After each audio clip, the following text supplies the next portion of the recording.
ተስፋ ቆርጠን ነበር ኤማሁስ የሄድነው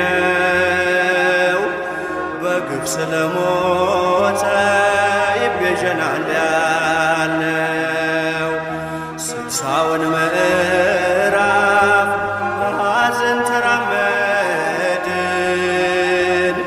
የሚያቃጥል ፍቅሩን ሞቱን እያስብን ሞቱን እያስብን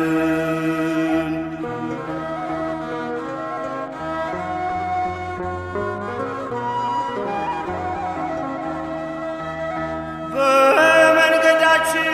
ላይ አንድ እንግዳ መጥቶ ጠየቀን በብርቱ መሃላችን ገብቶ ዓለም የሰማውን ባያውቀው ደነቀን እውነቱን ገለጥነ